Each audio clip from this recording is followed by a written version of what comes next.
blink of light when it was heard that around 3 a.m. on that very Monday, there was this agreement that Labour would chill a bit and government would suspend, especially the doubling of the tariff, or shall we say the hiking of the tariff. In some cases it wasn't double, but in a lot of cases it was, for 2 weeks. A lot of people found that funny because that doesn't work. 2 weeks, what do you mean 2 weeks? People have already paid. Are the discos going to refund to those who have not paid? And are they going to amend the ones so that those that go in today are not going to be paying the double rate? But give me your perspectives on the good news that the strike was averted. Well, I wasn't surprised, Chief Yori. I wasn't surprised at all when in the morning I heard that Labour had called off the strike. They're not going on strike anymore. That has been their attitude They over suspended. years. Yeah, They suspended. didn't call it off. Yeah, fine. Whatever name, it's a matter of semantics now. But you lawyers are very careful. Well, yeah, suspended for 2 weeks, according to them, to know whether government will fulfill the promises they made to them and all that. So as I said earlier, I never posted anything on my social media with regards to the strike or protest, because I know that Labour have always felt Nigerians, when they are the one mobilizing for any protest or strike over years. If you watch out for some years now, whenever they engage in the last minute negotiation, especially in the midnight, Labour will not get back to the people that they have mobilized to explain why they are calling off the strike. The next thing you hear, they have actually agreed. And you look at the terms they have agreed upon, the terms are as vague as anything. There is clearly nothing that Labour has achieved in this particular mobilization for strike or protest. Go and look at all the items that was agreed upon. It's as vague.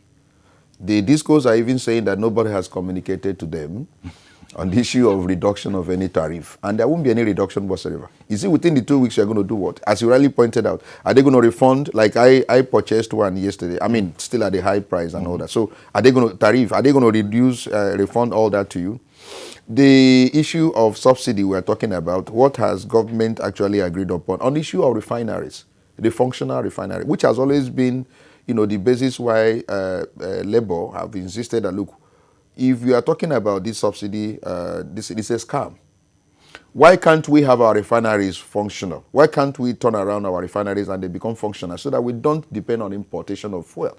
We've been saying it over years, and I think that Labour would have insisted on getting a concrete arrangement on that issue. Nothing. Look at the terms agreed upon. Nothing concrete. One of the things that Labour was worried about, or not happy about, was that they weren't consulted, they weren't carried along. Government was now coming into the matter, taking it seriously. Yes. Too late. Yes. But Labour, there's a sense in which perhaps, and it's a suggestion I'm making, you can see Labour as being patriotic, especially as government made the case to Labour that if you guys go ahead, incalculable damage will be done to the economy, hurting the very, very people that you are championing. So perhaps you might want to provide, no matter how slim, a window for us to look at this again and represent, if that is the word to use, all the arguments, so that, I think it was the rationale, yeah, that's the way they put it, so that we can, look at the rationale again, and then you can come back on it. In the meantime, a committee was set up, Keyamo SAN, he's heading that up. Keyamo can be depended upon? I don't know whether he can at this juncture. He is on the side of the government at this point in time. I think the government should have considered the incalculable damage they have done to the people, the lives of the people, with the sharp increase virtually on everything. The VAT was increased by this administration, if you remember. I think it was done this year, after the Finance Act was passed. Issue now, you can pay stamp duty on ordinary rent. If you rent a house, you have to pay, decent. And then if you see the inflationary rate on food products, I mean, things you buy in the market, women are complaining. They're having issues with their husbands, because of the inflation of things we eat. Now, government knows that we are still under the heavy burden of COVID-19, that many Nigerians have lost their employment, that many people are struggling to manage their companies, those who have companies they're managing. because of COVID, many companies have not actually resumed. And the palliatives they have provided. Yes, I didn't know any person and all that. And then many people are still struggling under the heavy economic burden. Government didn't consider that. Government came with the issue of removal of fuel subsidy. Government came with the issue of hiking the electricity tariff in the midst of this harsh economic reality. So if government didn't consider all that, then it will be wrong for government now to say that labor should consider the incalculable damage there, because government have done incalculable damage already to the economy, to the lives of the people. I hear you. So my take in all this is that, look, I would have wanted labor to continue the negotiation with government on this issue and probably get something that is acceptable for the lives of Nigerians. But for them to say, oh, we're going on strike on Monday, and you put everyone, on edge, and then you now reach a consensus according to you with the government. It didn't come back again to the Central Working Committee to tell them this is the situation, and you now call off the strike. It's mystery. It's clearly a betrayal, and Nigerians are not happy. I can see the reaction even on the social media concerning. Well, we'll take some reactions, but just been going there in beginning to take the reactions that we have from across the country. Government did say bottom line that, guys, there simply are no funds with which to continue as we were before. Now, that's a statement that people are going to be evaluating. Yes, we have heard that several times, Chief Yori, from the government that say they have no fund. And you see that the governments have not reduced the issue of funding their lives. Okay, I hear you. Or funding their hits. That is a point. There are so many is a point right areas there. would have saved cost. When you look at governance, governance is heavy. Heavy. Any way you look at it, and expensive, and we've not seen that anything has been practical measure on their own side. Okay, let's take some of those reactions. I think we'll start off with Abuja. The Nigerian Labour Congress has more than 40 affiliate unions which cut across various sectors of the economy. Over the last few weeks, the NLC and the TUC have been deliberating with the federal government on issues of relative electricity adjustment and the deregulation of the downstream sector of the petroleum industry. I am here at the Federal Secretariat in Abuja to speak to Nigerians on how the demands made by the Bipartite Committee will help ameliorate the sufferings of Nigerian workers and also cushion the effects of the COVID-19 pandemic. What the labor is demanding for is not out of place, it's justified. There should be no arbitrary increase in cost of electricity, in fuel. The poor masses are suffering. We are just coming out from a COVID. And things are very difficult. A lot of people have lost their jobs and the income. In fact, the economy is crashing day after day. If you look at the trend of things in Nigeria today, you find out that the suffering is too much, especially for the masses. Previously, when in the previous government, things were far, far cheaper in the market compared to what we have now. After deliberations which run into the early hours of today, the federal government has agreed to facilitate the removal of tax on minimum wage, make available to organized labor 133 compressed natural gas and 55 petroleum gas-driven mass transit buses, 10% of the ongoing Ministry of Housing and Finance initiative to be allocated to workers through the NLC and TUC, and to suspend new electricity tariff. Okay, when the reporter referred to the early hours of today, that was because the report went out yesterday. It was the early hours of Monday. Okay, so that's one set of facts. And you saw there that, Mr. George has since called in. Good morning, Mr. George. Yeah, good morning. Thank you for calling in. Good morning. And greetings to Mr. Bani, too. Yeah, Mr. George, good morning. Uncle Yori, I want to, first of all, congratulate you for starting the program on the dot of 10:30. The next thing we expect you to do is to please give us our 90 minutes, like your view that we have been saying. We have not forgotten it.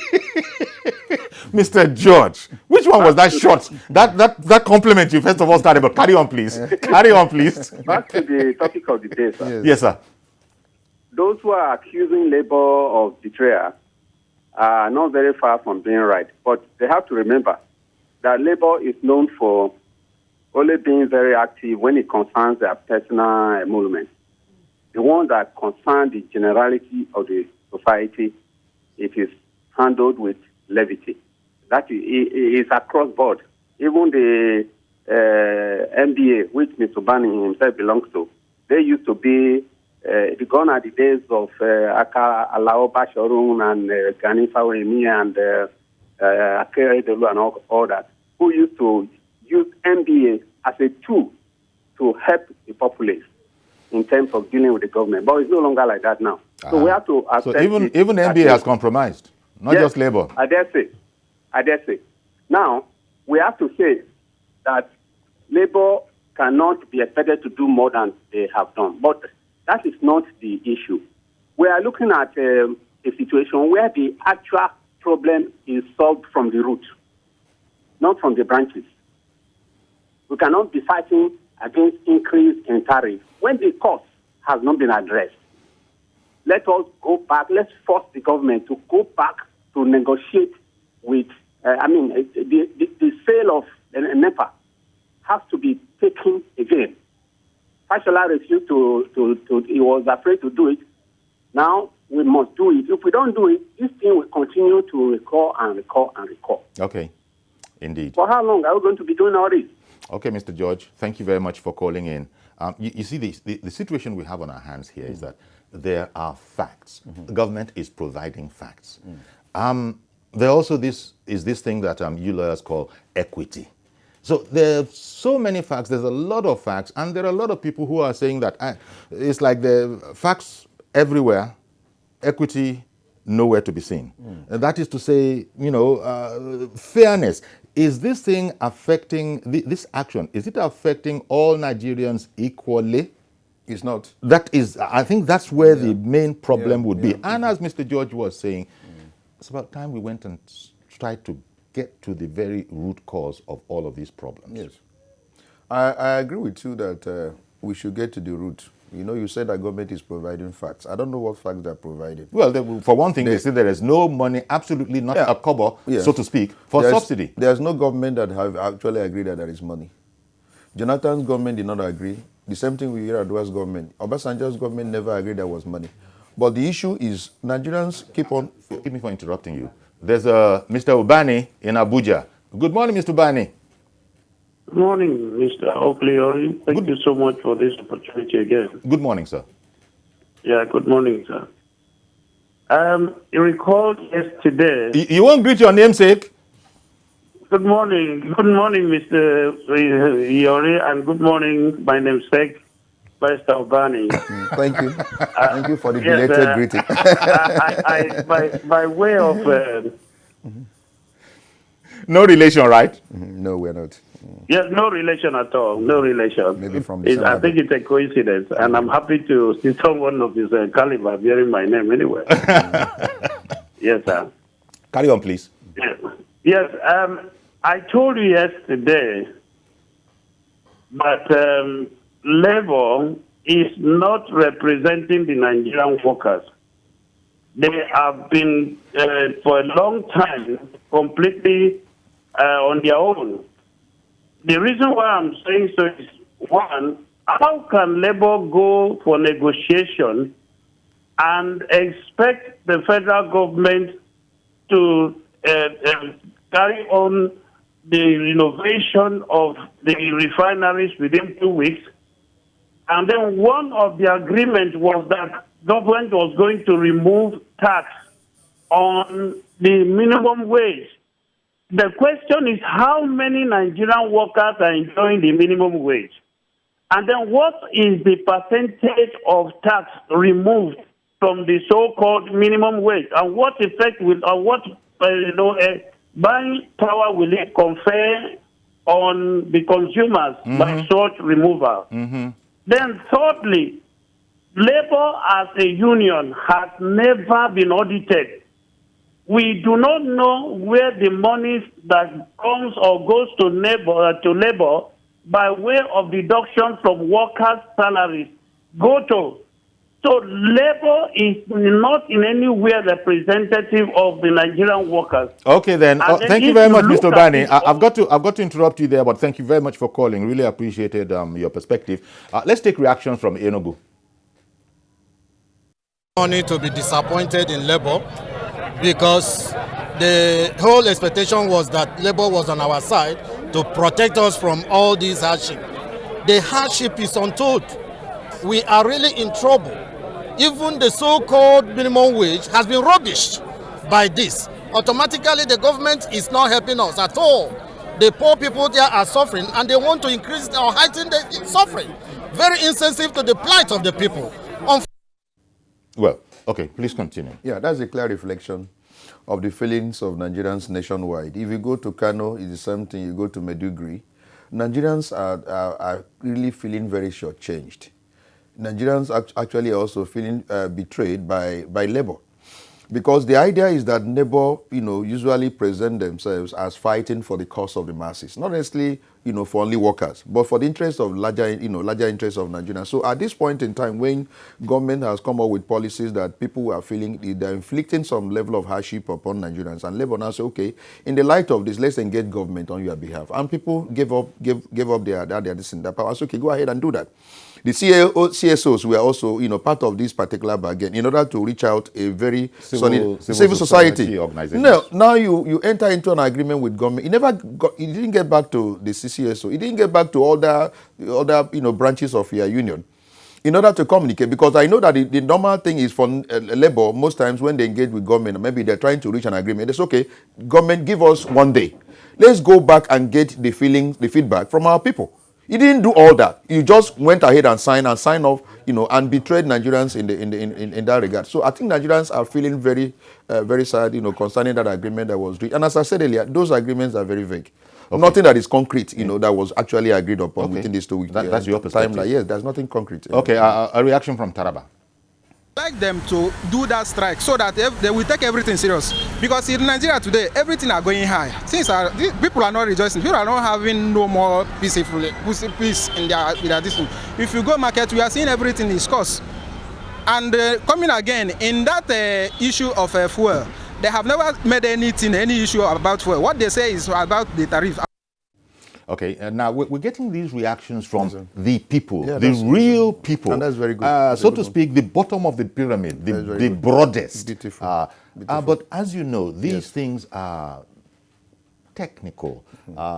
We've not heard from technocrats so far. Okay. And no doubt their perspective will be different, because they probably will be going into the mechanics of it all, which cannot really be wished away. Yeah. You understand me? Chief Yori, let me say this. I'm sure where you are headed is issue of subsidy, that no economy sustains that. You see, even the ordinary man on the street, can tell you even the economics of this subsidy thing. And the Nigerians will be willing to have that subsidy removed. I'm just telling you this. If you ask majority of Nigerians, they will say, look, they have been using that subsidy as a scam all this way. And that was why we went on protest, remember, in 2012, when President Jonathan was in government, because we felt that they're using this subsidy as a, they are scamming Nigerians. What Nigerians are saying. Part of the presentation of government was that, look, this subsidy whole business provides far too much room for corruption and makes it too difficult to curb it. So we got to get rid of it once and for all, is the point of view of government. I am so angry also with this government. If you remember that part of the campaign of APC was this issue of subsidy removal, that immediately they come in, they make sure that is taken care of. And then I was surprised. In Nigerian Bar Conference in Abuja, where Professor or Dr. Kachiku came, to represent the president, and he made a presentation, and I asked him a question. I stood up and said, sir, are we still subsidizing fuel?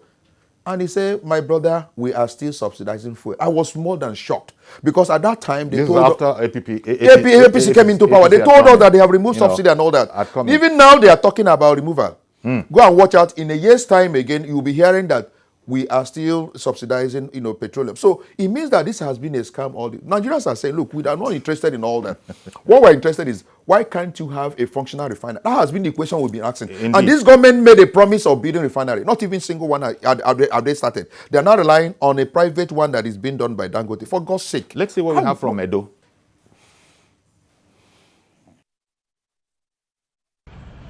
Our leaders, I must confess, at the point of negotiation, we are sad. Very sad. We have been stabbed. Because on the street, there is dying masses. On the workforce, there is dying masses. what was the negotiation before the federal government. You saw what federal government brought, it was nothing in your cost of the negotiation. As far as the Edo people is concerned, tariff must be reversed. Yes. Petroleum must be reversed. Yes. VAT must be reversed. Yes. The struggle must continue. Yes. 2 weeks is not forever. Yes. I repeat, within the negotiation for 2 weeks, if this is not reversed, Labour and those states will go back to the street. I had bills. Very, very unfortunate. Once again, leadership. Once again, leadership. I speak on behalf of Edo workers and the people of Edo. That in Edo, we are sad. I have bleeds. This was not what we bargained for. This was not the change we seek. Today, it has been proven again. Leadership. Leadership. Oh, leadership. Well, we're cutting across the country, getting one here, one there. Very important. Yeah, it is important, but, well, it is what it is. It's a vox pop. It's not the most scientific, but this is just for illustrative purposes. The extent to which speakers actually represent the generality of views is really up for grabs. But something that the gentleman said in there, one of the gentlemen, that if in 2 weeks things are not sorted out, then we're going to sort of go back to the status quo. Things cannot be resolved in 2 weeks. I agree with you. Absolutely cannot. I mean, so look, the demands cannot be actually resolved in 2 weeks. But I think that was not the objective on going on this sort of hiatus. It was really, as was clearly stated in the communique that was released, it was to appreciate or to look at the rationale, to look at government's rationale again. A rationale is what it is. Your reasoning for arriving at this position that you are saying is right. The big task they have there is to persuade Labour that if you were in our position, Labour, this is what you would have done before. One would have expected that to have been done before the hike. Labour complained about that. Yes. Labour complained about that. A responsive government the government didn't take them seriously. Been elected by the people must be interested in the welfare of the people, must be interested in their feelings and aspirations. Now, if you are coming with such measures that will inflict some level of hardship, you engage them. If you remember this lady that was in NAFDAC, the late professor, Dora Akunyili. Dora had a system. She operated that time. I had a client that was in the medical stuff, and herbal stuff. Before the woman will inflict any hardship on any, of all those people that were dealing in some of the things we eat and drink, she will first of all hold a town hall conference and educate and inform and carry out the issue of information, carry out information and give them, this is what government is planning toward this direction. And I want you now to fall in line. Now, if you fail to fall in line within the specified period, this is what government is going to do. Yeah. In that wise, you are properly informed, you are carried along by the government. That is what I think this government that we thought should be different should have done. Really? If you want to inflict this hardship on people in this COVID era, you would have carried people along and it's surprising that Labour was not carried along. They were not. Government says or was saying that they had engaged in wide-ranging consultations. With who? So that is the point. Among themselves. Who? If Labour is coming up at this, yes, at the point to complain that they were not carried along, and that they are going to but then that's it. again, Labour should recuse themselves from leading this struggle.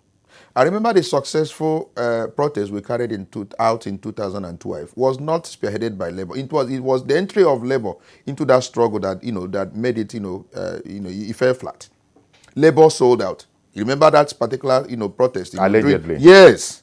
They came into the entire scene and spoiled it. But I knew how we started with then Reverend this man that runs who wants to be the president now. That he planned it, and it was well executed. And we went at Ojota. Nobody sponsored. If you hear people say that particular decision was sponsored, it's a blatant lie. There was no person that. It was a reaction of the Nigerians who feel that this is wrong. Both the rich and poor were all carried along. It was when Labour came into the entire scene that they think first. So I'm saying that Labour should recuse themselves from leading any further struggle on behalf of Nigeria. Over this particular struggle, in 2 weeks' time, government failed to do whatever they have promised. Nigerians should take destinies in their hand and begin to determine that government must do the right thing. They must go back to the former price. Okay. Let's talk. Tell us the reason why you cannot build any refinery. It's when you explain that to Nigerians that you are not able to build refinery, and this is the reason why you cannot. The Nigerians can understand. Well, that's what they have to do in 2 weeks. Yes, let them explain all that before you can now increase the, remove your subsidy. Issue of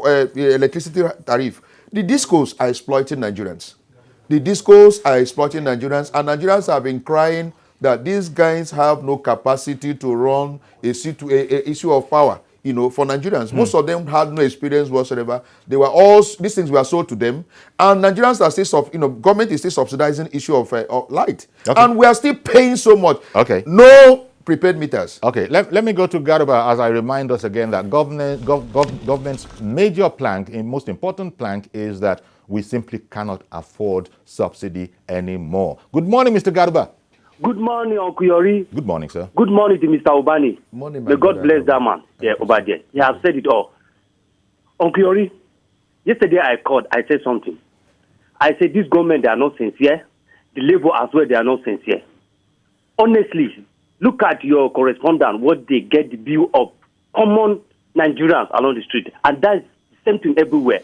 To be candid, to be honest, if they continue to do this, I expect civil society organizations to forget about labor, to come out, all part of this country, and tell the government what they are doing is wrong. Look at the hardship in the society. Cup of rice now, Makodi here, 300 naira. Come on, where common man will go? Okay. Now, students have resumed school. You pay school fees. How much is your salary? Okay, forget about worker. What of those that are not working? Those that are selling something in the market. Go to market now. Anything that you buy 50 naira now, tomorrow if you go, they will tell you 100 naira. Oh, glory. Yeah, are they sincere? Mr. Garuba, what you think? Yes? I hear you loud and clear, but government says, bottom line, we don't have the money with which to do subsidy anymore. I agree with you, Uncle Yori. The money that they are stealing, that we find out now, I had it and saw on the headline of newspaper, 2.6 billion, school feeding. Where they get that money and stole it? The money that they have been looting all this while, where they get that money and loot it? Okay. That's the question I'm asking them. Yeah. The money that they're getting to fuel their vehicle, to be traveling all around the country inside jet, where they get the money to put their aviation fuel? Yeah. Okay. The entrance that they are carrying, when they are the convoys that they are carrying, where they are getting the money? Cool. Yeah. Okay. Yeah, question you ask them. I hear you, Mr. Garuba. Thank you very much. Lagos. Indeed. Same to you. Well, unfortunately, it would appear to me conspicuous consumption is still very much in evidence in government. So it's like it's against this backdrop that people are saying, why am I, the poor man, carrying the whole burden of this whole thing? Because they can't see a 14-car convoy become a 4 or 5-car convoy. For example, ridiculous as it may sound, that everybody is tightening their belt. Everybody we're all in this together. It's like people, as I said, at the very base of the pyramid, which are the majority, are not seeing commitment, even if there is that commitment, to the struggle in a fair and equitable sort of a way. I still blame the people.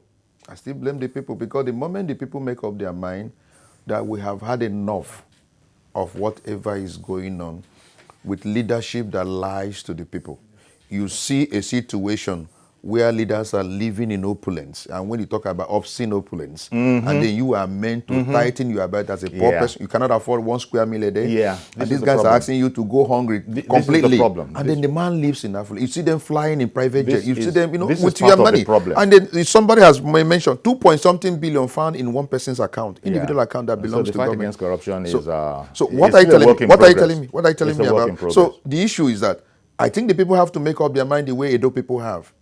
Issue of making up mind that we must change our destiny. We must change the status quo. We must change the way we are living our life, the way our leaders are treating us. The moment Nigerians make up their mind, and I know it, things will begin to happen, in their interest, and for their own better. Okay, I hear you, sir. But when you say the way the leaders are treating us, yes, government has said to us, it's all in the best interest of Nigerians. Painful as it may be, yes, we simply cannot continue this way unless we're going to grind to a halt. And we are saying it that if government is saying this and we now see reflection of this reality in their own private lives. You know how Nigerians will make. Exactly. Let me just tell you, the most compliant compliant people on earth is Nigerians. I'm just telling you, when they see some level of honesty from their leadership, Nigerians are ready to tag along. Okay. I'm just telling you. But the moment they see this honesty and you are telling them that they don't know what they are doing, they will now tell you that they know. And I want them to reflect that and do it in 2023. We must change our destiny. We must change things that are happening to us. We can't continue like this as a nation, sir. Thank you very much, Mr. Monday Onyekachi Ubani, former second national vice president of the NBA. Appreciate your coming in. Thank you, Chief Yori. I'm very grateful to be here. It's been a while. It's been a while. Our pleasure. Okay, stay with us, please. We'll take a break. We'll come back and we'll look at a different subject. Okay, welcome back. Let's go to security now. And the Borno State governor, over in Borno State, the governor, thank God, the man seems to have 9 lives because this is not the very first time. The most recent is not the first time that his convoy has been attacked. Mercifully, he wasn't in the convoy, although there were fatalities according to the reports. And so we want to look at that. And how come Boko Haram is running riot, almost like running rings around our whole security apparatus? That's a challenge right there. Youths have taken the matter into their hands. I understand that a community, Dajira, a police station, was torched, and we have with us Mr. Phillips Agbese.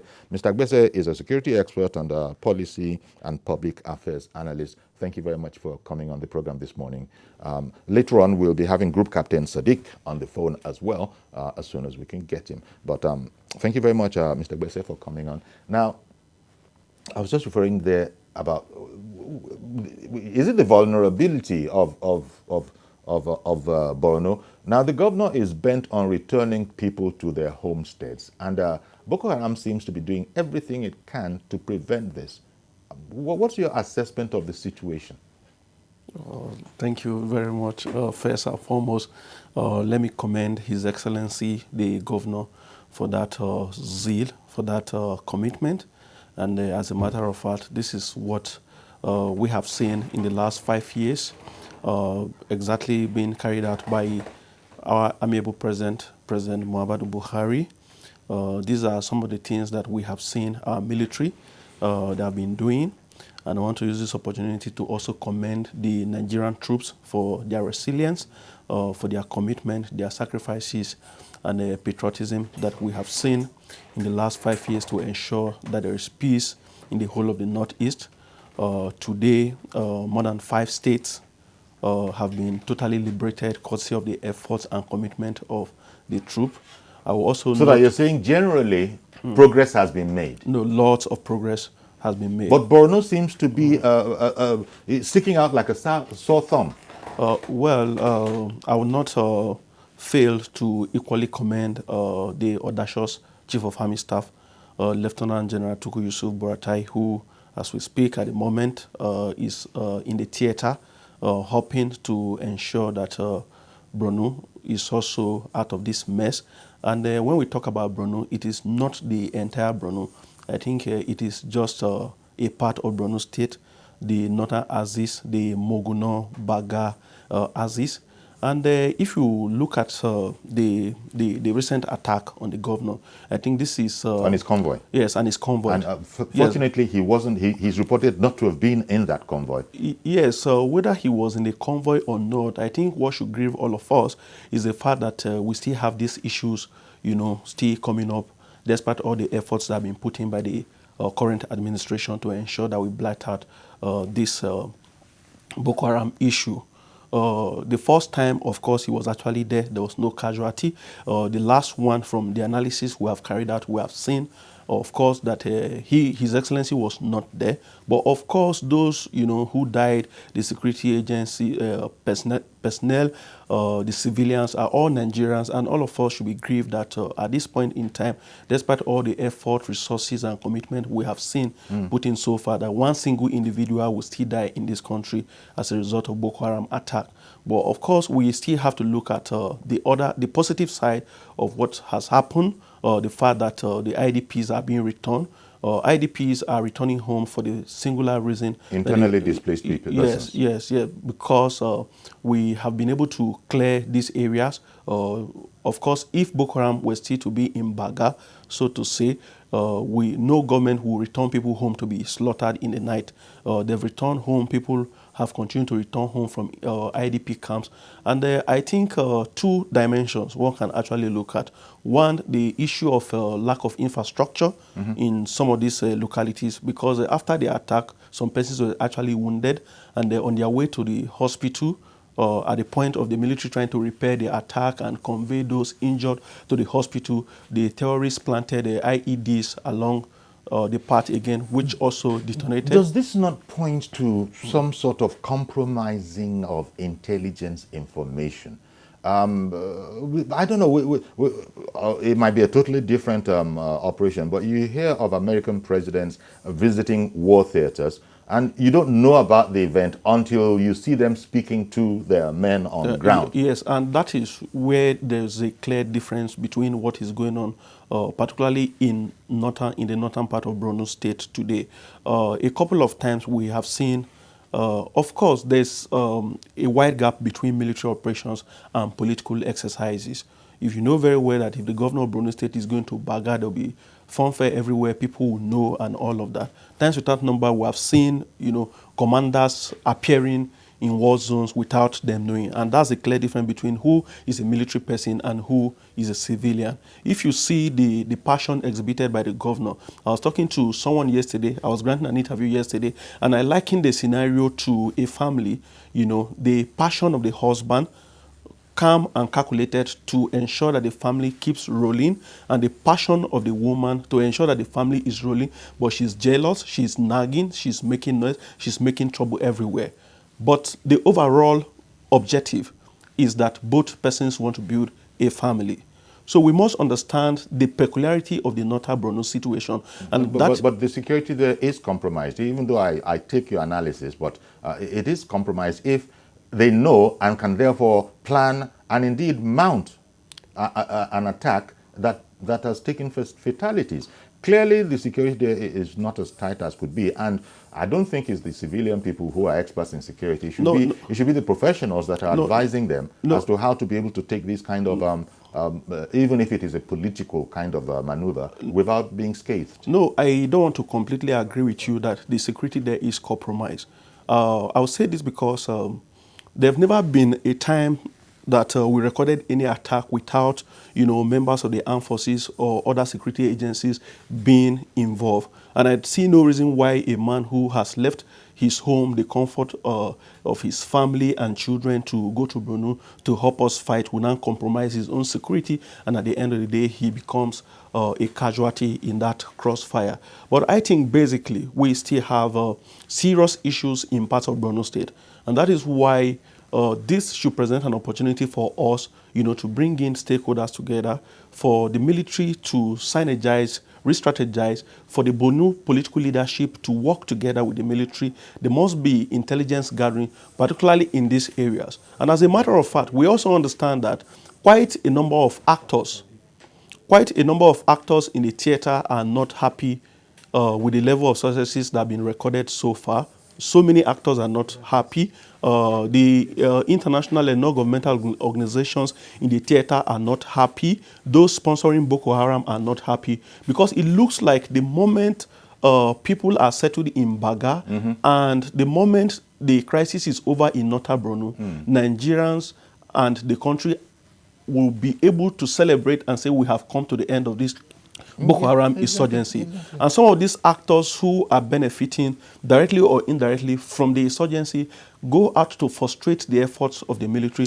Sometimes, we have international and non-governmental organizations issuing out reports to derail and demoralize the military. You can see that in the last 3 months, we haven't had any noise. People are only coming out now to talk about this recent setback. You understand? But it's unfortunate because it's like Nigerians are only happy, to hear about this negative issues coming from the theater instead of celebrating, the efforts of the military. Before this attack, in the last 3 months, our military have been able, to push these boys out of this place. We have. I did say at the beginning that we'd also be joined by our group captain, retired, Group Captain Sadiq, retired. I wonder, do we have him on the line now? Good morning, Group Captain. Good morning. Okay, thank you very much for calling in. For making time to be with us this morning, I meant to say. Again, it has happened, and you probably have heard our guest, Mr. Phillips Agbese, analyst, policy and public affairs analyst and security expert, talk about the matter. The question I had asked him, I'd like you to also take a stab at it. It's that there seems to be a compromise in our intelligence. Although I've heard Mr. Agbese's analysis, if the governor is being hit this many times, thank God he's been escaping so far. I likened him to a cat with 9 lives. Give me your perspective on this whole matter about the governor of Borno and his convoy being repeatedly attacked and apparently at will. Okay, thank you very much. The issue of the several attacks on the governor of Borno State, it's very, very unfortunate, and it will take the concern of most Nigerians. However, in analyzing this attack, there are 2 things you have to look at it. The governor of Borno, Engineer Babagana Zulu, there is no doubt he is desirous of his people returning to their normal lives. He is desirous of taking risks, because I believe as a leader, he believes that he owes an obligation to see the situation firsthand, to feel what his people are doing, are feeling, so that he identifies with them and shows them what he is doing. That is on the one side. On the side of the military that are carrying out operations, I would tell you that for any field commander, the greatest distraction he can have is to have a VIP visiting area of operation. And mind you, when I say VIP, the VIP could even be a military man. It could be Minister of Defense. It could even be the Commander-in-Chief. It could be the Chief of Army Staff, or Chief of Air Staff, or Chief of Naval Staff.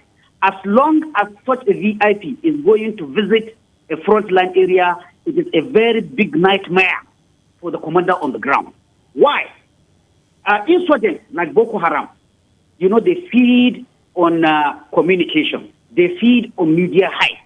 So in all honesty, whenever a VIP is visiting, a group like Boko Haram will make its utmost to signal that they are still strong and they could still carry out an attack.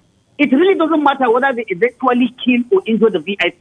The simple fact that they were able to launch an attack is a very good propaganda for Boko Haram or any such insurgent groups. So what I am saying, whenever a VIP is coming, in all honesty, it is a nightmare for the commander, and the insurgents will make their utmost effort to show that they interfere with that visit, just for the simple fact that they show that they are very strong. So what I am saying here, while understanding the need for the governor, or even not the governor, even the Chief of Army Staff, or even the President or Minister of Defense, to visit the front line, at the same time, such visits should be minimized. Why be minimized also? The recommendation of the people on the ground. If the people on the ground say the place is not safe, I would advise any leader, whether military or civilian, to please adhere to the advice and go back. Okay. There is no doubt that the visit of such people will raise the morale of the troops, will raise the morale of the suffering population, but at the same time, we do not have to to play with the issue of security of this VIP. Group Captain Sadiq, let me comment. We hear from the authorities that Boko Haram is on the back foot. And so in terms of propaganda, as you just told us the value of propaganda to the insurgents, there's a sense in which if we are saying that Boko Haram is on the back foot, my guest in studio had made the point that we're not talking about all of Borno, it's just a limited area, then there is probably maybe the confidence to want to move to indeed put the walk to our talk, that Boko Haram is on the back foot. And when you just said that such visitations of VIPs perhaps should be brought down to the absolute minimum, is this not a plus for Boko Haram and a minus for our assertion that we have Boko Haram on the back foot? In all honesty, in my own opinion, I have always pondered to the idea that Boko Haram has been degraded, but they are still capable of carrying out attacks. So, in whatever activities we are going to do, there is no need to be foolhardy and just say that Boko Haram is not there and send our VIPs, whether civilians or military. I continue to say civilians or military because, in all honesty, I tell you, even if the people army staff is visiting a place, it's a nightmare for the commander because he will have to divert his resources from fighting to safeguarding that VIP. And until that VIP leaves that place, anything can happen. And no commander wants that to happen. So, in all honesty, while we say Boko Haram is the back foot, we must also accept that they are in a position to mount such harassing attacks and embarrass us or embarrass the VIP that we are trying to protect. Okay. And in any case, there are certain areas that all actors agree Boko Haram is still strong in those areas, even if they are not occupying ground. So again, you are making a point. If visits are going to be done, it should be selective visits. There is no need to be foolhardy just to prove that Boko Haram is defeated and then you go and expose the VIP to enemy fire. Okay. In studio now with Mr. Agbese, you were nodding to some of the points that were being made by the group captain. You know, it's like discretion is the better part of valor. You had explained that there's a difference between military operations and indeed political necessities. The governor, he's a man of courage. He wants to be there to see that, you know, things are moving, rightly in his, objective to reintroduce people back to their homesteads and their farming and their life and begin to take on a semblance of normalcy. But the problem, is it not possible to not let these visits, the group captain explained that it might even be a military man, not be publicized as much as that, since we have to concede, as both of you gentlemen are saying, Boko Haram hasn't been wiped out. Boko Haram can still mount nuisance attacks, even if they're not as effective as they would have wanted them to be. Is it not done to just show up at the place, just be seen at the venue, and by that time there's no time for them to gain this kind of propaganda that they want to gain by saying that they attacked, even if they didn't get any success, which unfortunately in this time we can't say because we lost a few Nigerians. When the program that just ended now, our guest in the studio mentioned the fact that government tells people that there's no money, yet they're able, you're talking about the subject that we just came out of. Yes. Reaction to the NL2. Yet they are able to fund, this very expensive lifestyle for VIPs. Mm-hmm. We cannot separate that from, the leak of intelligence in the theater. And like Group Captain Sadiq rightly mentioned, I think it is something that has to be minimized. If we minimize that, the visit of VIP, particularly political VIPs, it does not mean that, these guys are still strong. Because even in communities where, we still have peace today, in conflicting societies, VIPs are not allowed when military or security operations are going on to visit this field. There are times that we've had issues like this before, even during the military administration. I remember in some of our communities we had issues. And the military administrators never went, into the theater, to supervise anything. They relied on the security agencies on ground. And that is ordinarily supposed to be the role of the NGO, where NGOs operating in the theater are able to convey food and other supplies to people without drawing the attention of the terrorists to cause any attack. Having said that, there's also a critical problem in parts of Borno State. There is total dearth of infrastructure. I remember some time ago, I traveled from Maiduguri to Bagatan in 2018. Things were not like this that time. We could travel without military escort and convoy and all of that. The journey was supposed to be about 140 kilometers in total. I think 120 kilometers from Maiduguri to Moguno. But it took us not less than 6 hours. Okay. And yes. Because of diversions? Yeah, because of the bad road. Oh, okay. Yeah, because of the bad road. Okay. And it was because of these bad roads that after that attack, because the first thing Boko Haram had wanted to do was just to make a statement. But because of the poor infrastructure, they were also able to plant improvised explosive devices, which caught up. And to tell you, the moment the military arrived, got reinforcement, they all flew away.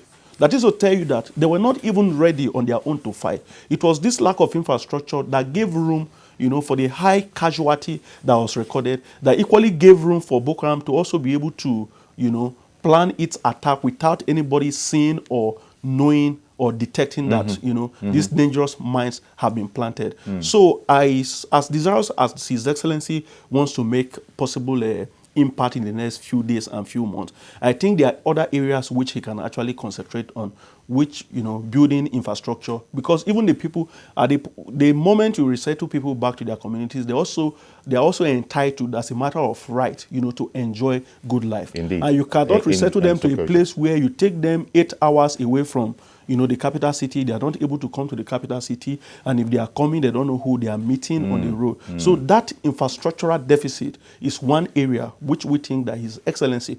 Remember that before now, the military was even doing that, trying to repair some of the roads, trying to build, bridges and all of that in parts of Borno State to help them and their operations. Okay. You understand? In closing now, Group Captain, what would be your thought really? You are also in agreement that we are making progress in terms of routing the insurgents.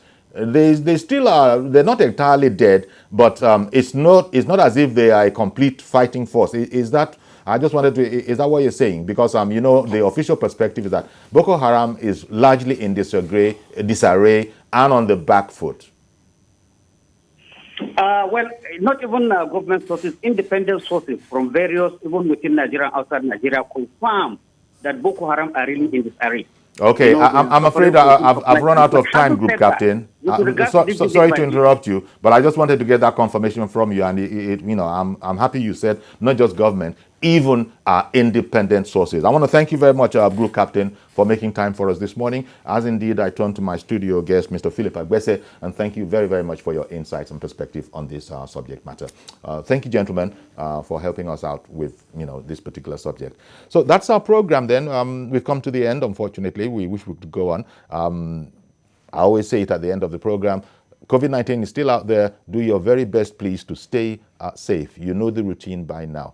God willing, I'll be back tomorrow with a fresh edition. I'm Yori Folarin. Bye-bye for now.